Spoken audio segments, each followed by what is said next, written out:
Building your business from scratch is not an easy thing to do. Listen in as the two business guys share tips and tricks and some secrets too on how they're building their business from scratch. Enjoy. This business podcast, the Two Business Guys Mastermind, uncovers for you secrets and share tips and tricks to entrepreneurship as they mastermind on how to have startup, operational, and overall business success so that you can go on to get better results. Enjoy.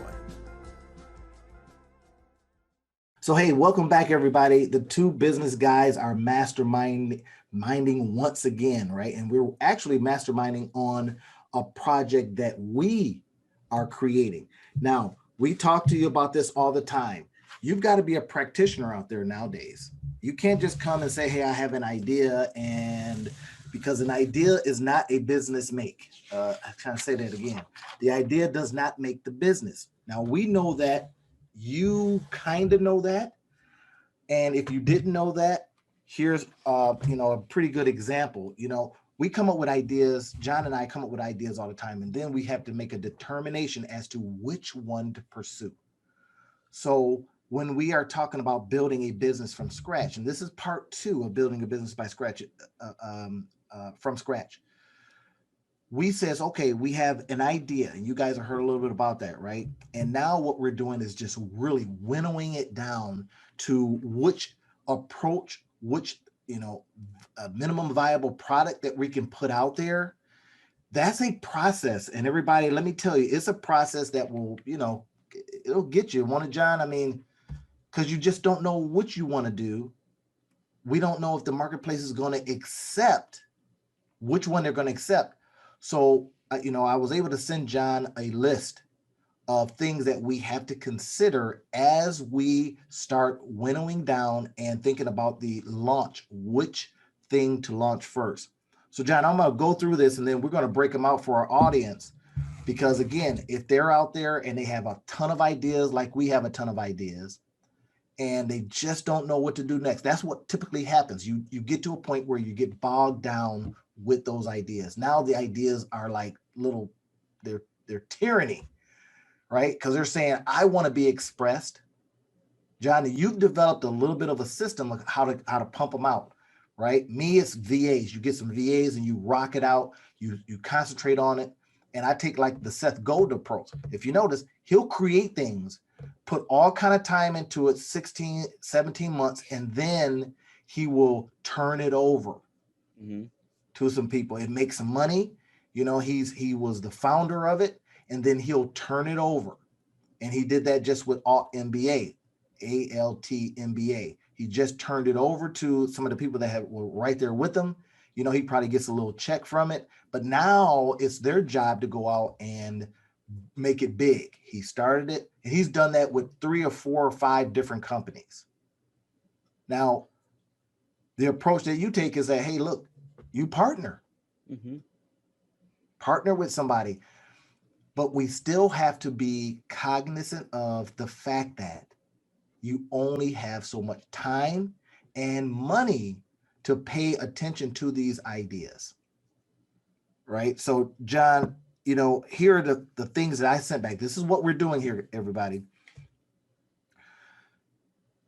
When we are at a stage now where we're kind of going, okay, we see that we may have an idea, so we got to start fleshing it out, right? And one of the first ones was identify. You have to go out and identify customer base who might want our product.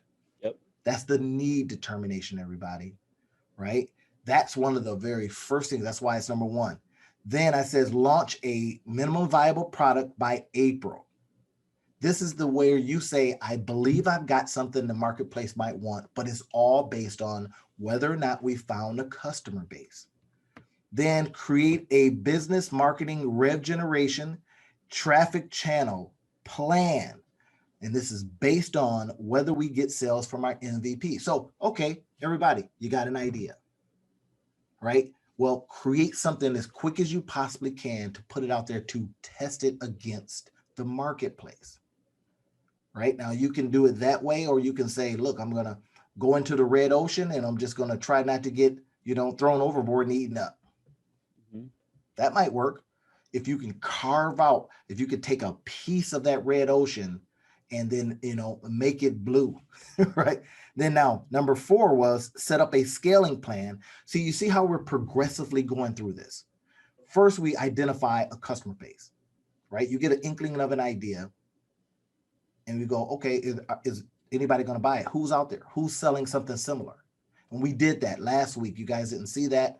That was a little bit behind the scenes stuff. We found some people that do what we're thinking about doing, right? We went out there. John signed up to a couple of the things, and ours is in the newsletter space, but we have a bigger idea of creating the consortium, right? So set up a scaling plan via the use of technology, outside talent / contractors.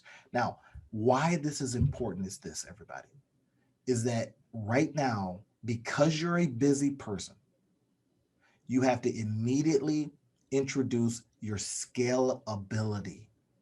In other words, how is this thing going to grow without you having a lot of inputs? Can we leverage tech? Can we leverage our contractors? All right. John and I both have gotten very good at coming up and using contractors. Well, you want to be in that space because you don't want anything bogging down your company before you even know it'll work. You're going to keep it in beta.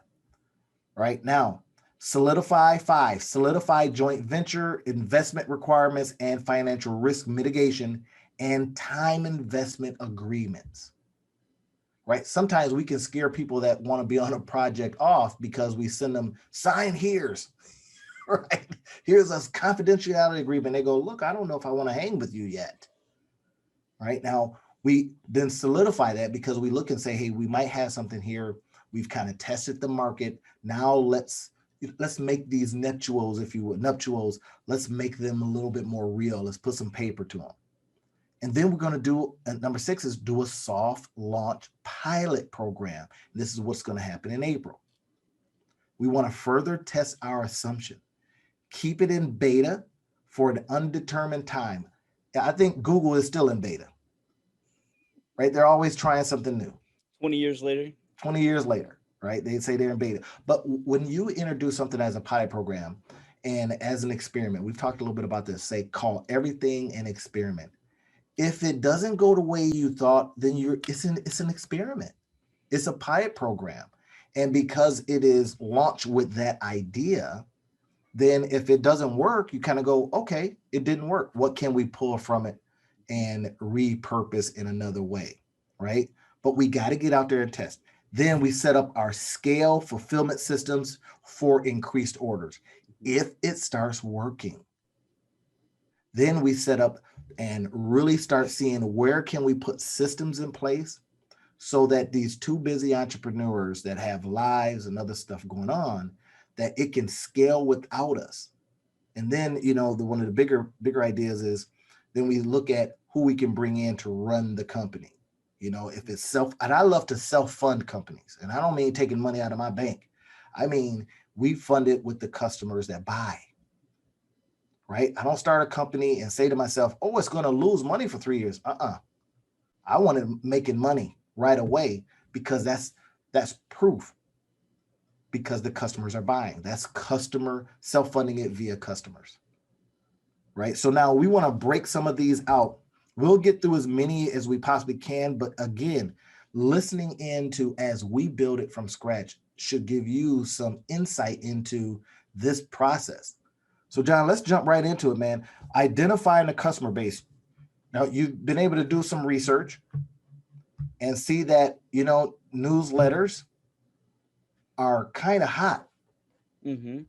right? We see, and we're not going to say which ones that we were going to, but yeah, because you might want to jump in this space once you hear what we got to say. But I mean, they're hot because, I love newsletters and I get so much good information from those newsletters, right? And the approach, you can see the material and you can use and go into some of the areas that they use as their revenue generation models, right? But the beautiful thing about them is that they are scalable. Have you noticed that as well, John? Yeah, absolutely. Absolutely. That's the big key that we're looking at is, how do we make this scalable fast? Right. Not where we have to have a manufacturing center in a different country and it's going to take us six months to pop out, our first 3,000 boxes, but how do we do this? How do we get them in the hands if we have 3,000 people signing up today? How do we get them in their hands tomorrow? Right. Exactly. So that is the scale opportunity, everybody. So think about your business. That's what you're thinking about. It's like, okay, what can get in the way of this succeeding? When I'm building out something, I'm always thinking about, all right, what are some of the bugaboos that could occur? It's competition. But one of the other factors, John, that I really liked about taking, we've got the bigger idea, but as we think about the house, we think about, okay, we're going to build a house. We think about, well, what room would we like to go into first?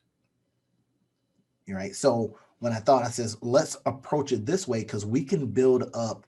The beautiful part is that we can build up a pretty good customer base if it works. And it also, and this is probably more important, because we love just cranking out ideas. This is doing it this way allows us to run free with that idea. We come up with an idea, we can put it in our newsletter. A new idea, newsletter it. So now you now have a repository for your ideas. So as you think about the kind of business you're building, is it one that will accept those ideas?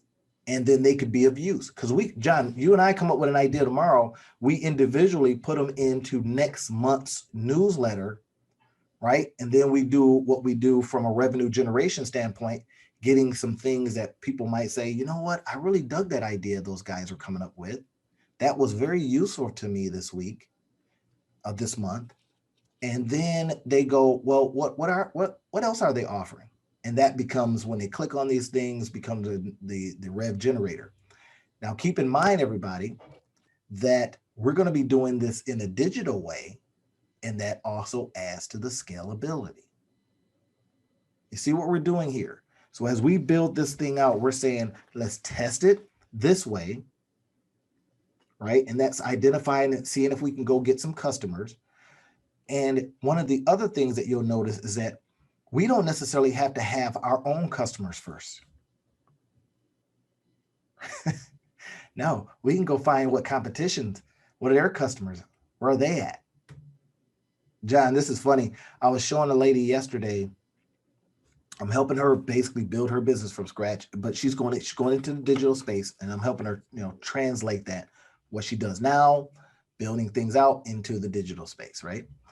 So I told her, I says, give me three of the people that you like in this space. So she did that. And I took her over to some apps and stuff that I have that showed her all of their funnels, that showed them all of their ads. So what that allowed her to do is immediately say, wait a minute, they've already got an established customer base.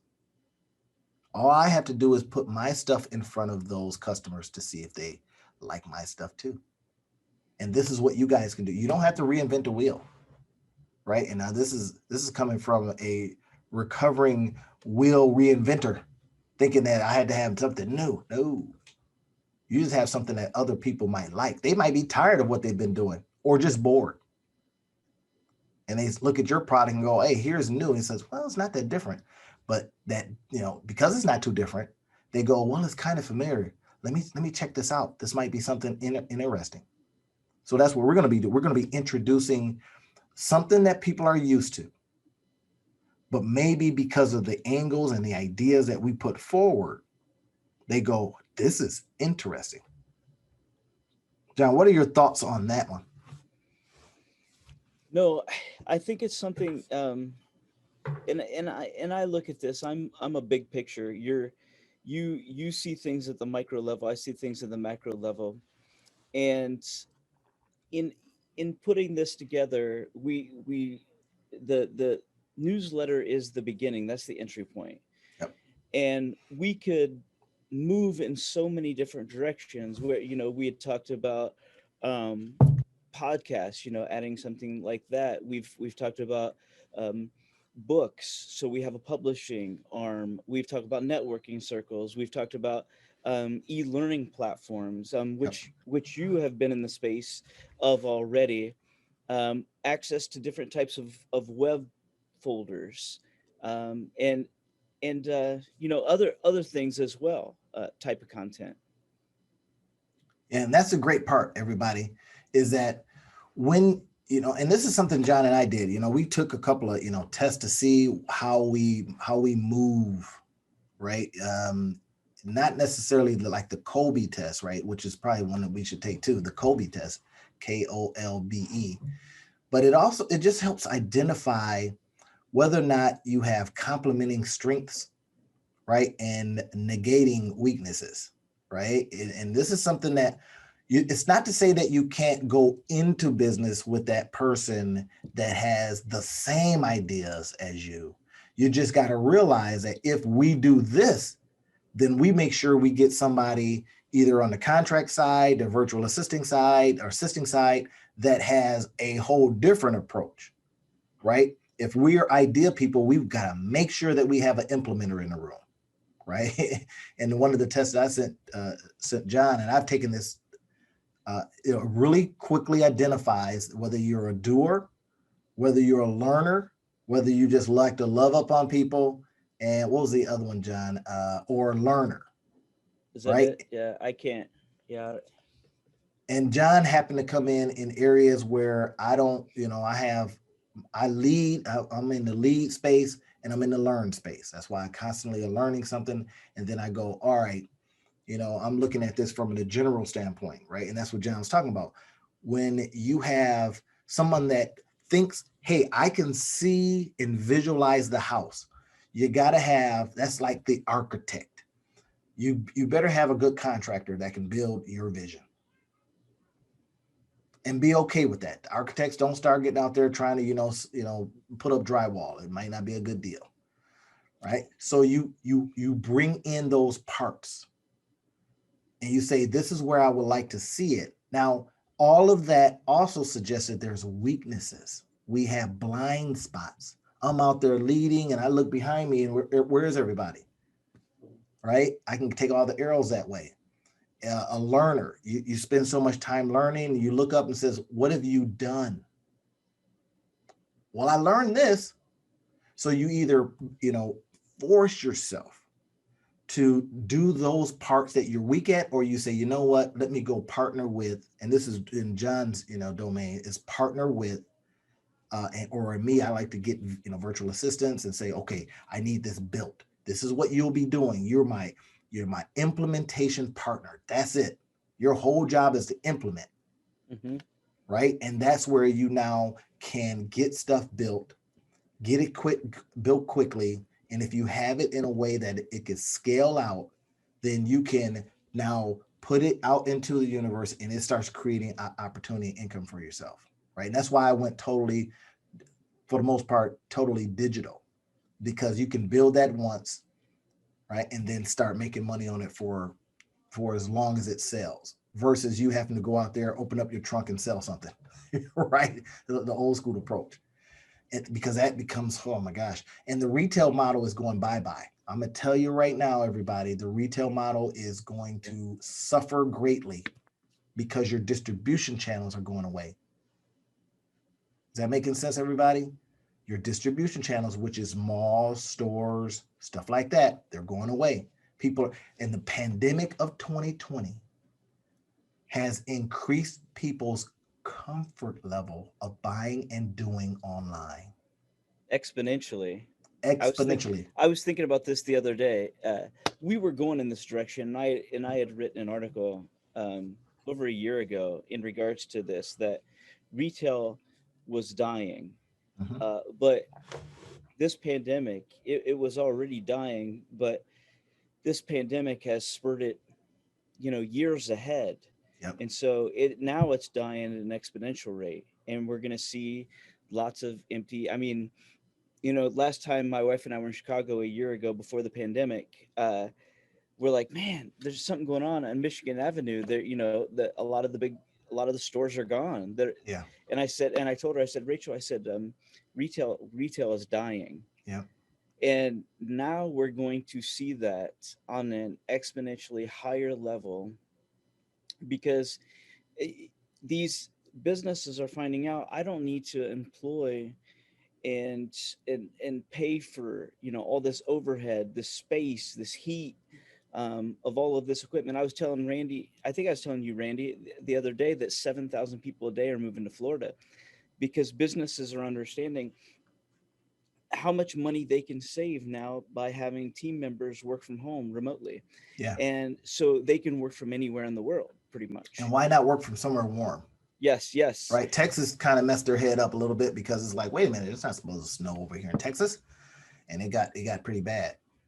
But yeah, on the retail side of it, it's like, why do I need to go and make a trip to the mall and fight for a parking space and go stand in line, and I don't even know if they're going to have it at the mall, but I can search a whole bunch of different stores at once, online.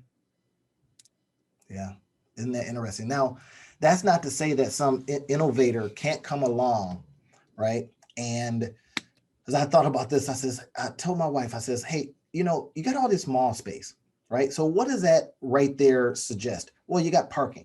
And I says, what if they open up malls and somebody created a mall park? So where do I live? I live inside a mall.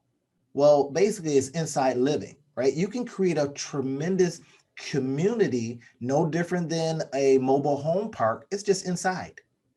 And depending on where, and I just thought about because of space, it's a repurposing of space, right? It's like a dome. What if you live in an area that is, heavily hit by rain and snow and all that kind of stuff? Guess what? You've just solved that situation. And because you got all this space, you can have a whole community. Well, and I bet there I'm are just people. saying. I bet there are people listening to this podcast saying, Randy, that's a crazy idea. But how many people 100 years ago would have thought that people would be living in old factories? And that's what we've been doing that Old over the past 10 years. repurposed.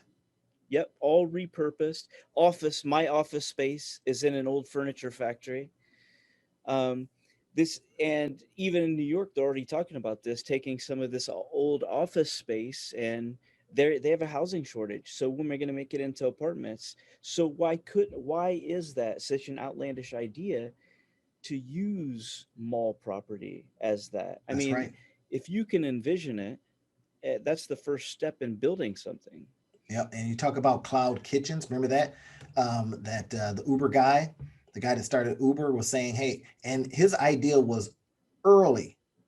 He was still funny. I think he put 300 something odd millions of dollars of his own money into this idea. And people were like, what? You're going to have, you don't have a restaurant anymore. You just have a kitchen? Absolutely. He was going to use old strip malls, right, to create this little area. Now, pandemic accelerated that.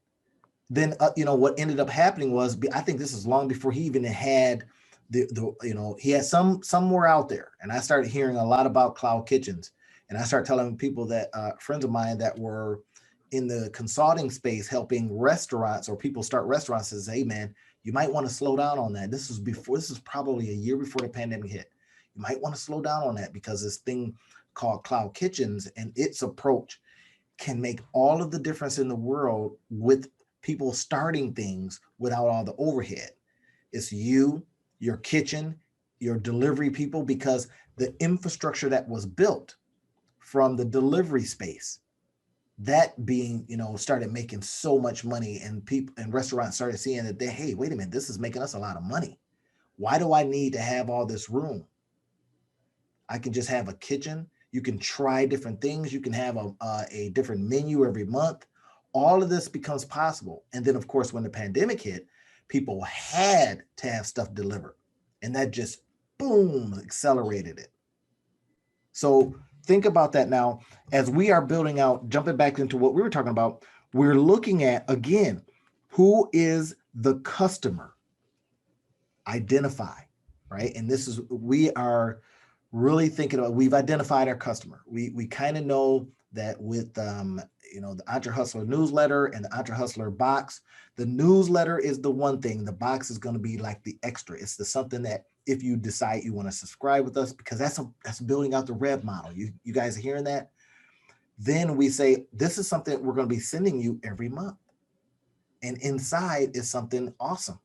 You know what I mean? And then that's where we can bring together different inputs or different people that have different skill sets. And then it says, okay, within the box is how to do this. Right now, we're not afraid to show you how we're building something out, right? Because again, here, this is what we do. We mastermind on these things. We mastermind business ideas, we mastermind approaches, and we hope that as you listen in, that you go, wow, I got something from that. We're just not two guys on here talking, gossiping. That's not what this is about. This is saying, hey, listen, here's something you might want to do with your business. Here's something that you can, maybe get some really good tips and tricks from that we've learned. Here's a mistake. Here's something we did and it just didn't work out. And now in this part of it, it is saying, let's build something from scratch. Now, John, let's go ahead and talk about launching our minimum viable product by April. What is the importance of time frames? The importance of time frame is huge, and I think what a lot of people do is they get to a process where they don't understand what this is going to be made up of. And I think mapping out all the key points and who your customer is, like, we're looking at Gen X entrepreneurs, we're looking at individuals within the operational management space, the and leadership today. And so, what are some of the components that we want this newsletter to consist of? Well, we want your John, sales I think summary. your headphones are going out, John. Because that's what Your headphones are going out, John. so and is where a lot of business owners struggle is because we all have great ideas and everything, but most people are very hesitant about selling something, going out into the market and trying to push a product or service. That's what they feel like they're doing, is pushing a product or Yeah. service. So sales, marketing, this the startup setup. That's key. Randy and I have seen we both coach lots of businesses that the foundation of a lot of small businesses is cracked. It's not set up correctly, so that hinders the scalability and a number of other functions of the business from even attempting to take off.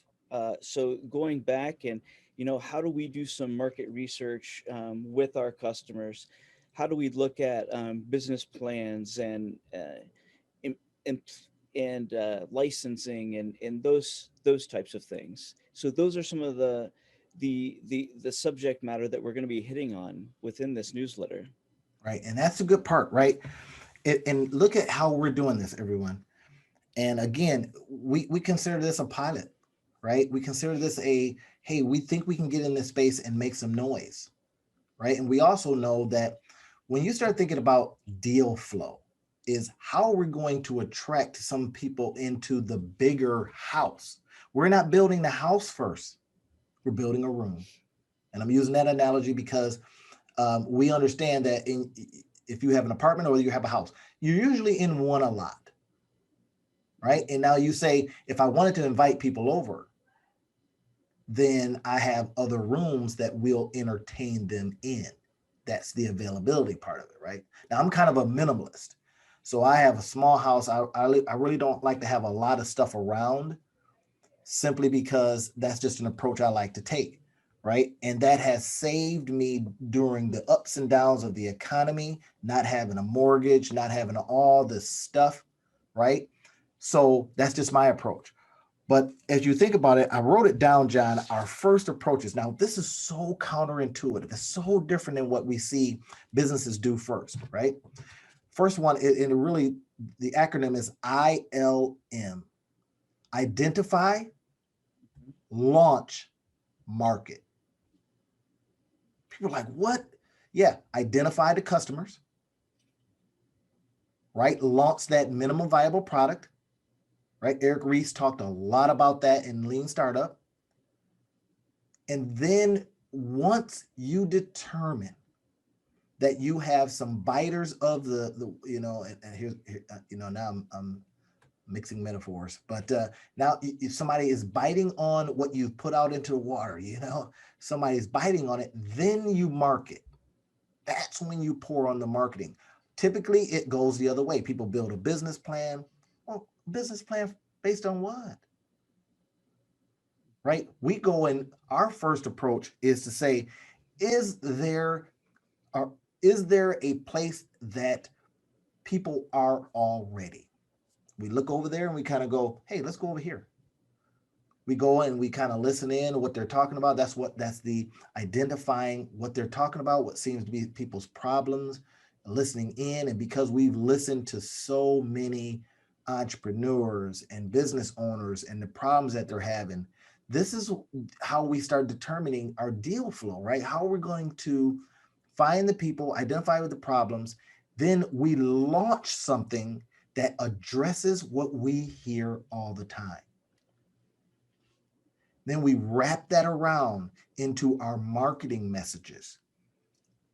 Having that small product by April. Now, this is putting the pressure on us.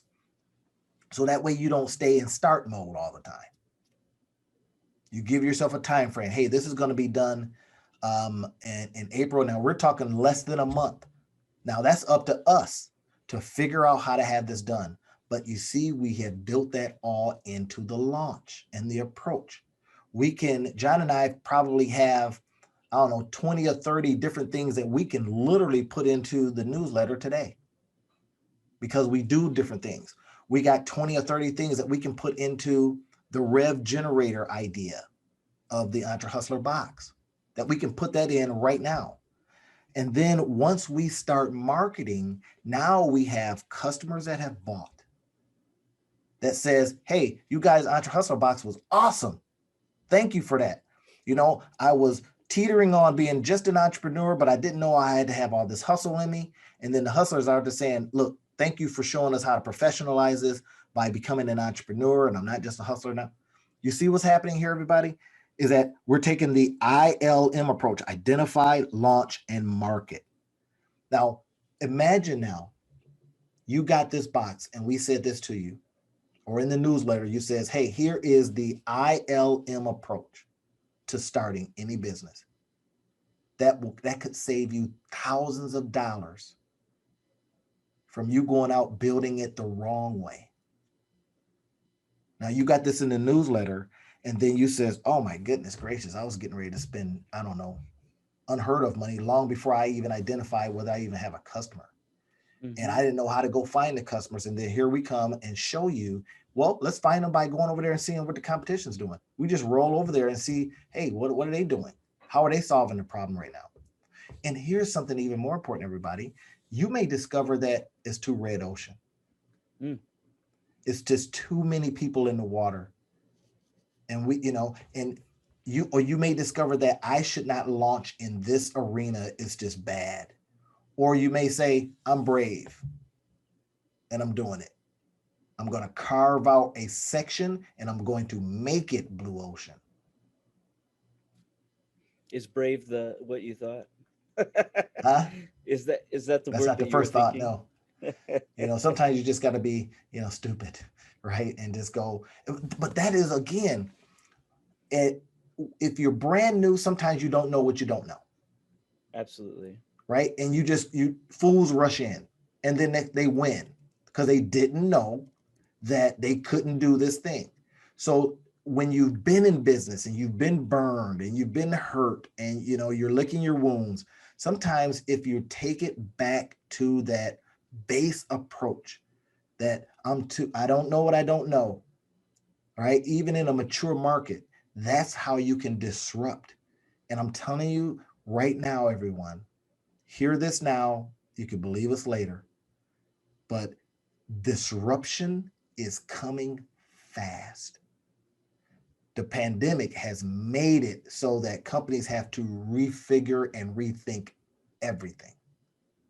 Where they are, the employees they have, where they go to where they office, rethinking everything. Now, what is that also going to do? That should be a boon for home builders that are saying, you know what, we need to be building houses that have offices built in, not bedrooms, offices. Maybe people that are, are minimalists like me and say, well, you know what, I don't have a lot of space for office. Now I got to buy a bigger house because I'm going to incorporate an office. So that becomes some of the opportunity that spill out. So John, what about number 3? When we are Number thinking about 3 is building create a business yeah, marketing and rev generation and and traffic traffic channel channel plan. plan. I See what it's think, based on though. yep, it's based on whether or not we get sales from our MVP. I think that's going to be, I think it's going to be key, and staying in that beta phase, we can we can test that area with little to no money. Um, First thought that comes to mind is like a Mailchimp type of newsletter. Uh, very limited resources needed to do Right, that, right, and we pool our information bank to start providing some of those nuggets within that newsletter to be able to start forming that following and saying, hey, these guys were able to help me in this way. This was great advice. I didn't know this existed. Then we're not only building a sustainable base, because it's an organic base. yep, So word of mouth, it's going to be individuals that'll go to their friends who are business owners. They'll say, hey, this is a great resource out there, little to no money. Go in and check these guys out. right. And we can incentivize them, right? I've got John. I wrote down a couple of things. Let's see where my notes are. I wrote down a couple of things that came to me as how you accelerate, right? And this is why you're looking at competition, everybody. You're kind of seeing what they're doing, even if you decide to go a totally different way. You're seeing what the gaps are, or you're seeing that this absolutely worked. John, I was telling an entrepreneur recently who is, he's selling a product, and the company spent millions of dollars, millions of dollars figuring out how to sell this product. Mm. And he's going totally opposite. Now I says that's swimming against the tide. And I says, as a recovering swim against the tider, you guys will hear that a lot, right? And that's because you've gone out there and tried doing things different and it don't work. Mm-hmm. But if they have figured out this works, then why swim against the tide?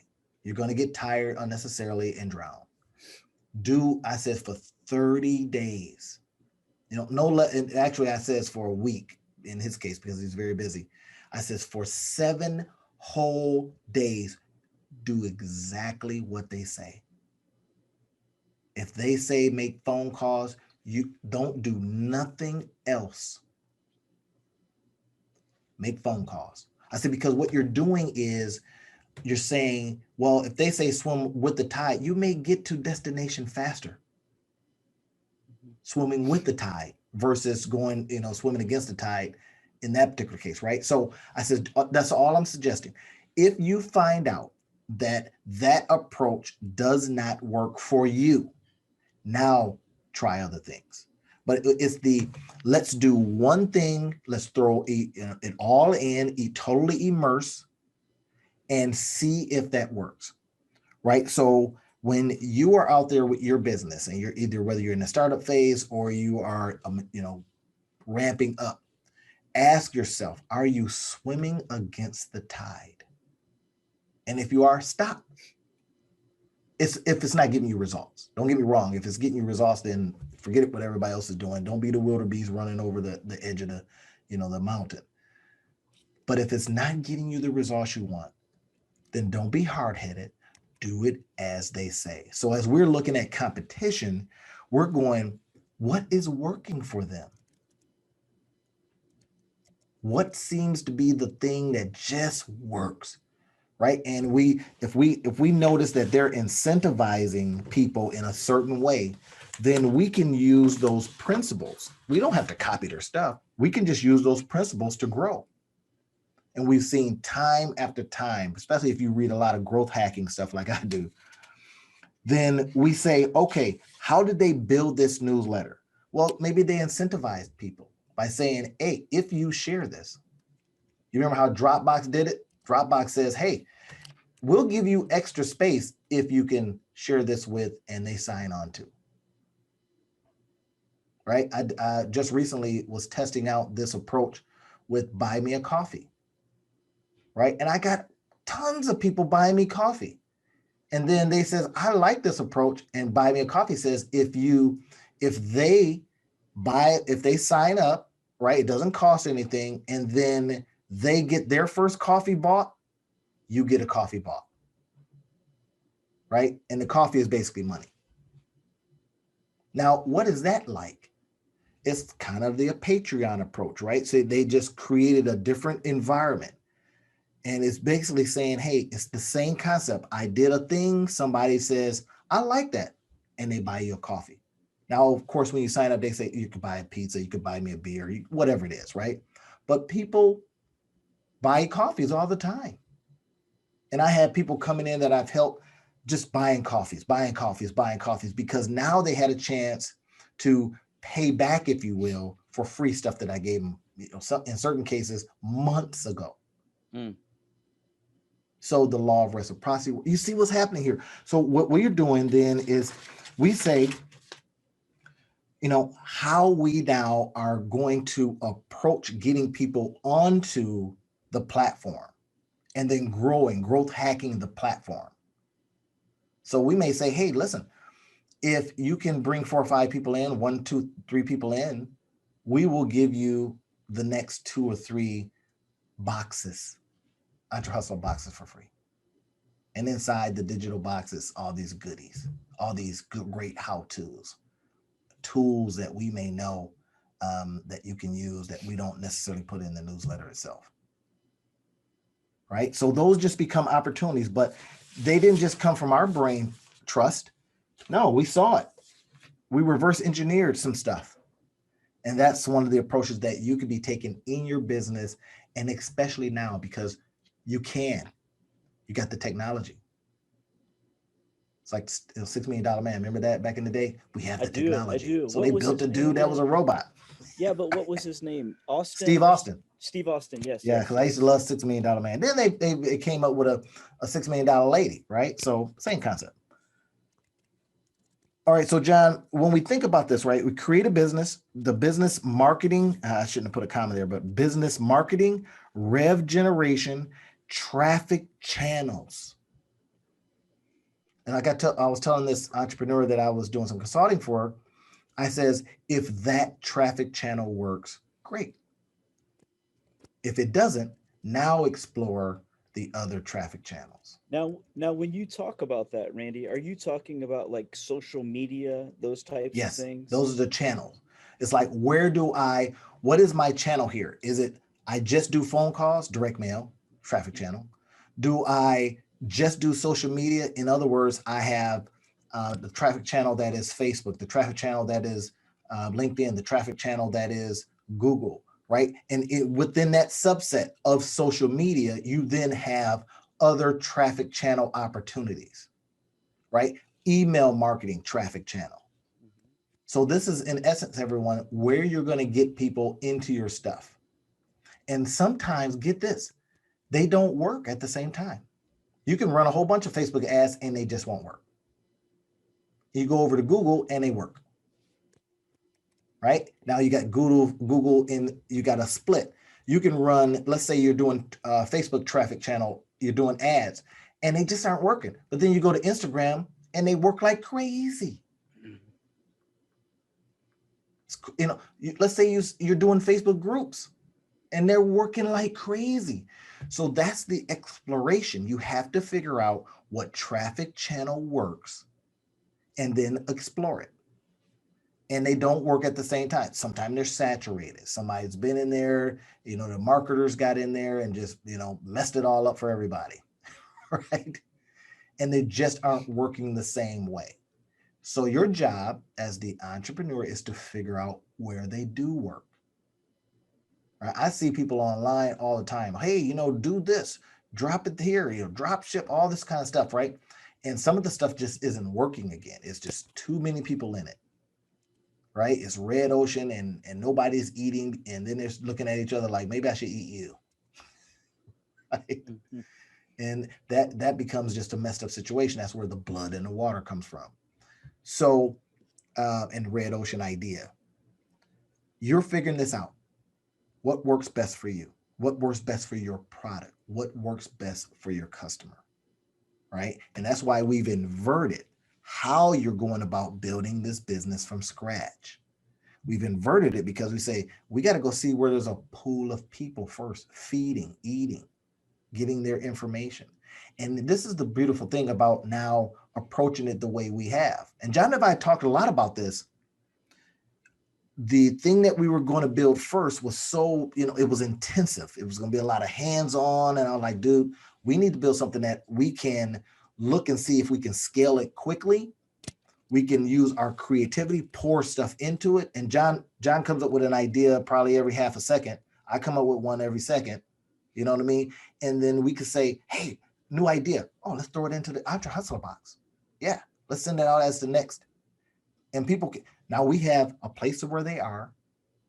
People can look at that and go, golly, these guys are on point. And they can help somebody's business. Right? Then they come back for more and we got more.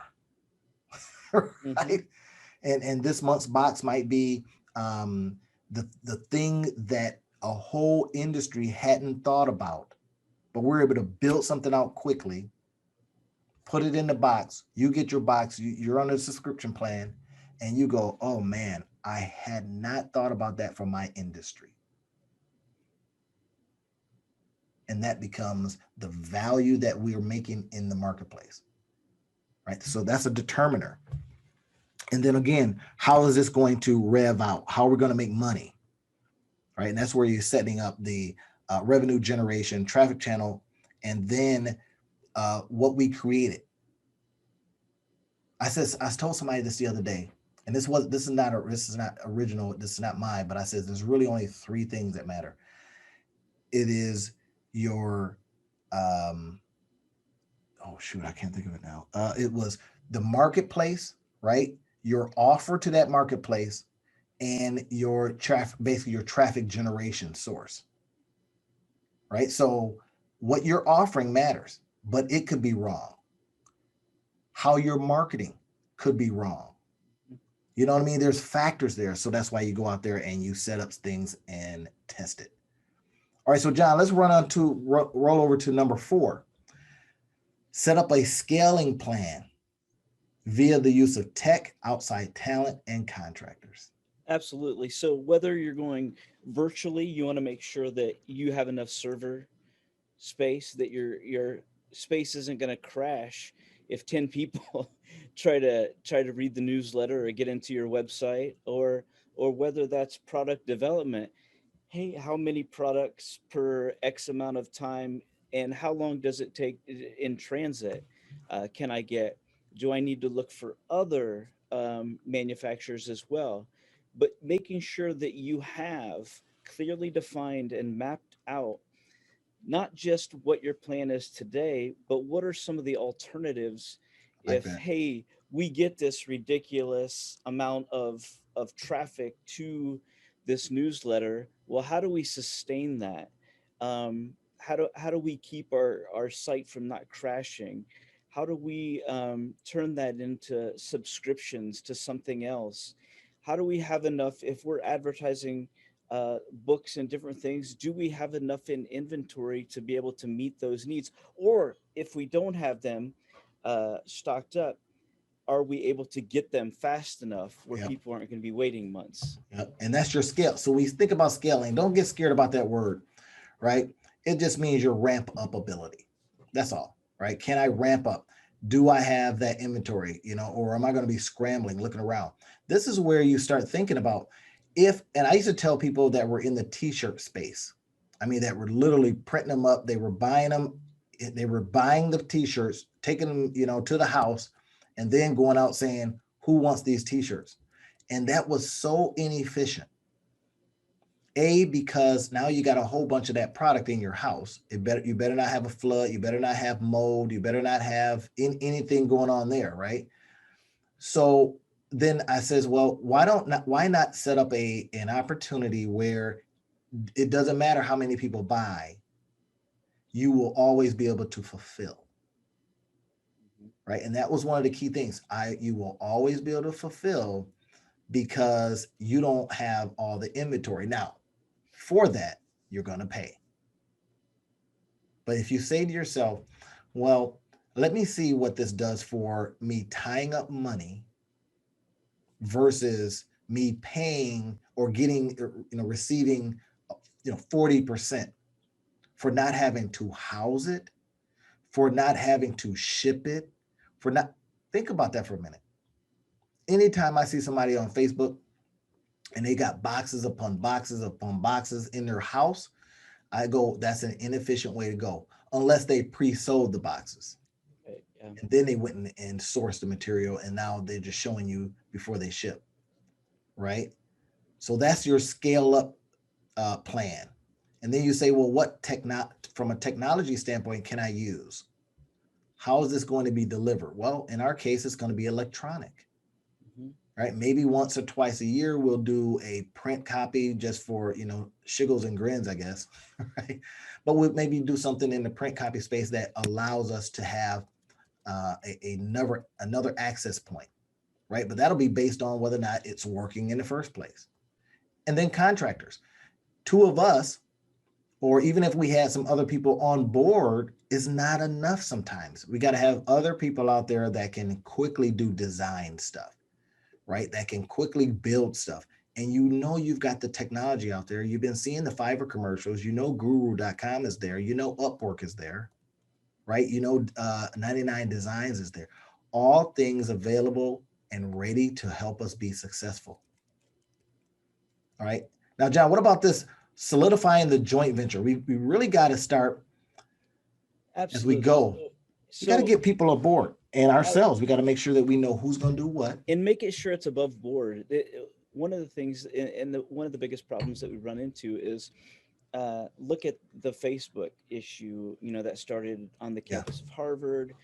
Mark Zuckerberg and two other gentlemen, I believe they're brothers, The and Winklevoss twins. Yep. yep, and huge lawsuit on whose idea, who who was the genius behind it, Right. etc., etc.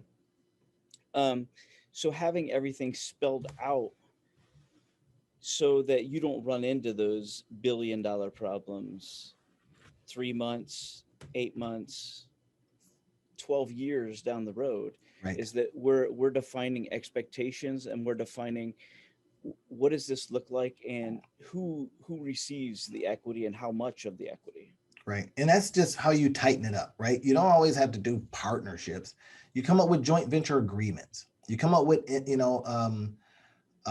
memos of understanding, MOUs, something that allows for whoever might be, feeling a little sketchy, or not sketchy, but feeling a little skittish about entering into anything that kind of mitigates that risk for them. So if it's that important to you, then you come up with something that really speaks to them. Not everybody is jumping into a partnership.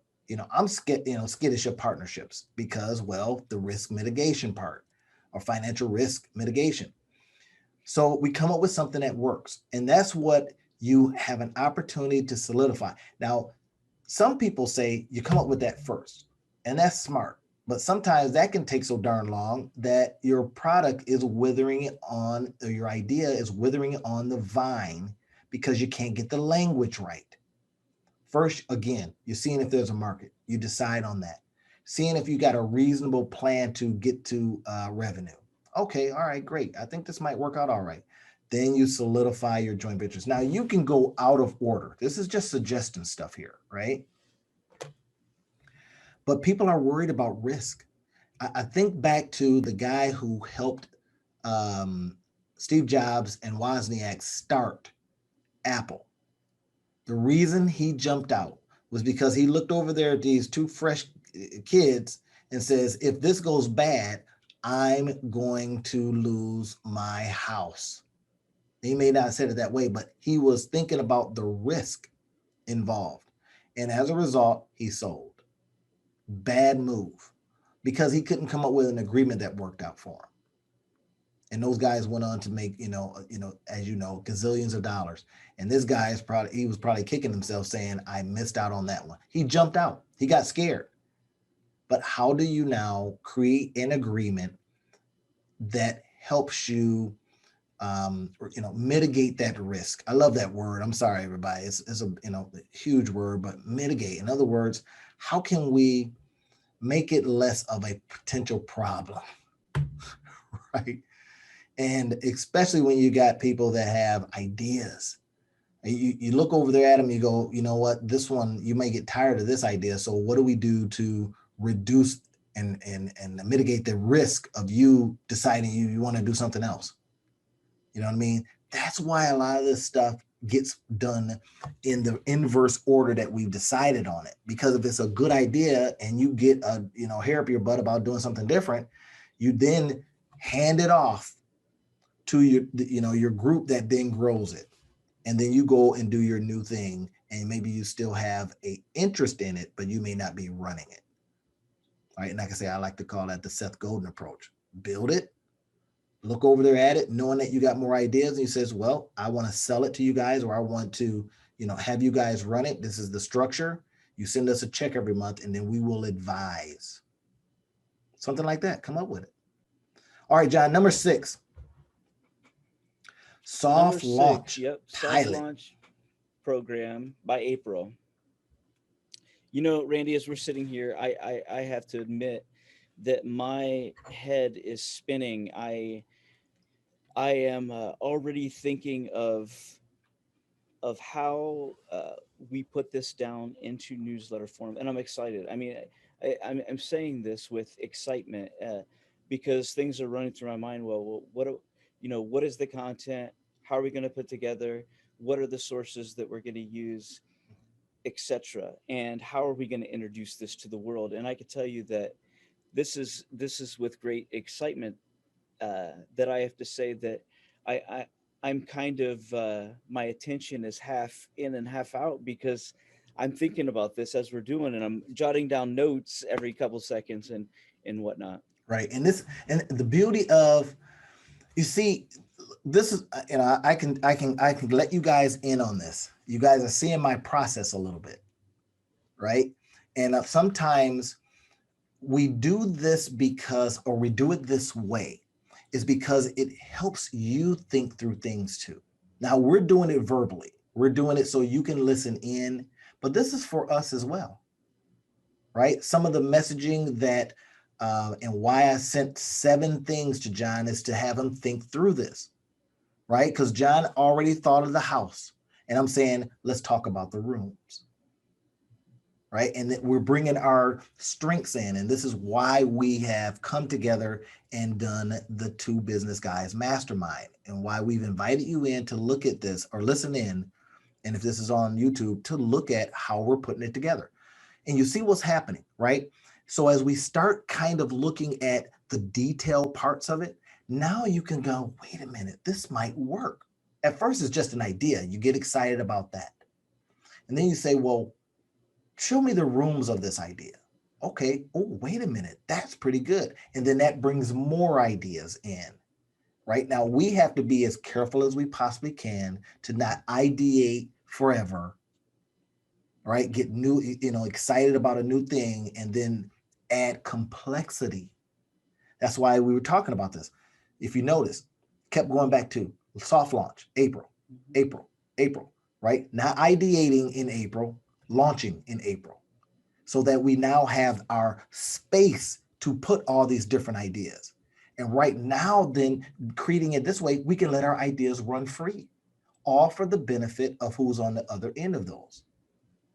Somebody may jump in and says, I don't know what you guys were talking about last month, but this month is for real. Mm-hmm. And it could be the thing that, based on all the collection of stuff rolling around in our heads, that we go, that's the one that got that customer into our program, right? Onto the newsletter. You see what's happening here? And then we started thinking about this soft launch pilot program to further test the assumptions. We're going to keep it in beta for an undetermined time period. We'll just call it beta, call it pilot until 2 years later. If it's working, it's doing what we want it to do, it's revenuing out. We now have a succession plan of how we're going to now transfer it to maybe somebody that can help it grow. You see what's happening here? A partner bringing on all that kind of stuff. Then we can go, all right, it's something. It's more than a concept. It's more than the idea. It's a real business now, right? It's revenuing out. It's making, and some newsletters make a lot of money. I'm a part of some newsletters that I pay $120 a year. But if I'm one of a million people, that tells you a story. If I'm one of 100,000 people, you're starting to see how that thing revenues out, right? And now we talk about number 7, John, as we're setting up the scale fulfillment systems for increased orders. Now here's a part, determine a shutter period. In other words, a shutdown period.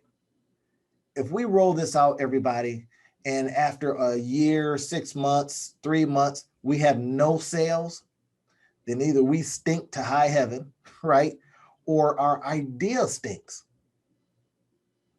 And then we set up a plan to shutter. The market doesn't want it, right? The market might not want it. It might not be ready for it, or it may not. Maybe saturated, right. All kinds of things. And then that's where you set up a plan. And this is what I want you guys to really pull from this, that there is no such thing as failure. It is an idea that just gave you information. So you may say, that, John, you remember we rolled out that newsletter idea? Then you look at it and go, yeah. And so all that stuff we came up with, how can we repurpose that? We may be able to take the repurposed material from that and create massive amounts of stuff.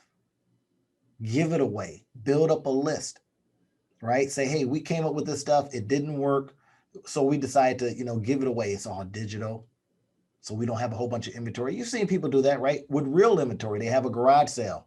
I got a whole bunch of stuff in my house. Get rid of it. So a garage sale. And sometimes they're giving it away for cents on the dollar that they paid for it originally. But somebody comes along, they buy it. It's valuable to them.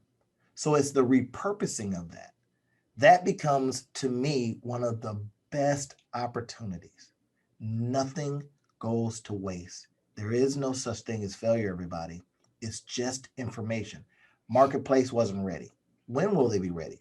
Okay, let's roll it back out. Marketplace was saturated. Okay, people are doing something else. Okay, all right. Get this, John. I think about VHS tapes. Remember that? Yeah. VHS tapes. I just heard a commercial on the radio about how you could send your old VHS beta CDs to a place, and they'll download it into a zip drive or the cloud or whatnot. So repurposing. So you're sitting over there, all these darn tapes, and you go, well, wait a minute, what can I do with these? Well, they'll give them back to you in a different format. You see the point here, right? And I think about, we used to have Blockbusters all over the place, and that was a really good business model, made a lot of people a lot of money, but there's still family video, right? Especially here in Grand Rapids. Family video is still in the game. You think of records. Nobody's doing records. Guess what? Yes, they are. Aficionados still do records, and they make a comeback. So there's no failure. The market could go away, and you can really niche down and still make a nice little living from everybody, from the fact that you have people that still want that particular product, that particular thing. Maybe you charge a higher prices because it's so custom, right? Maybe because you have all this stuff. Now you got the new thing, right? NFTs. People are creating digital art, putting it on the blockchain. Y'all didn't think I was going to drop that in. NFTs. And you're going, what is an NFT? Right? Well, the technology is based on the new thing, which is the blockchain. They're not creating Bitcoin or Ethereum. They're not creating that stuff. They're creating something else. Now, think about this. You got some of this old material. You now say, wait a minute. Could I take that old material, create an NFT, and go sell it at Christie's? Absolutely. Because someone would say, I never thought that I would, repurpose this, whatever you have, using new technology that someone says, I want that. And because it's presented on the new way, blockchain or whatever, in a new format, NFTs, you are now making a mint. This one guy, John, I was reading about him. He had like $20 million worth of NFTs, right? And now this guy was a financial analyst. And he said all he does is think about, opportunity and work in the edges. And he found that he could create these NFTs very, very simply, very, very easily. And they were valued at $20 million. And I thought, are you kidding me right now? And then, of course, people just started rushing into the NFT market. You could build these things very easily. People decide they like them, they buy them, right? And they are, dipping their toe into what's new. People were using old footage from basketball games, creating them in a digital format and selling those. Are you kidding me right now? But my point here is this: is that there's no such thing as failure, right? It's information, and then you say, how can I repurpose it? And this is what, when we are creating this, we're saying, hey, we really can't fail. This is what makes us not do well. It's if we don't do it. If we let the fact that, people that we've invited on, they didn't show up or whatever, we let that get us down, or April comes and we're still ideating, right? Or we're still just, and we haven't put anything out there, or we did stuff way out of sequence. All right. We says, well, we're going to do a press release. Not yet. Not until we have something in the marketplace that press release then is leveraged to do another thing.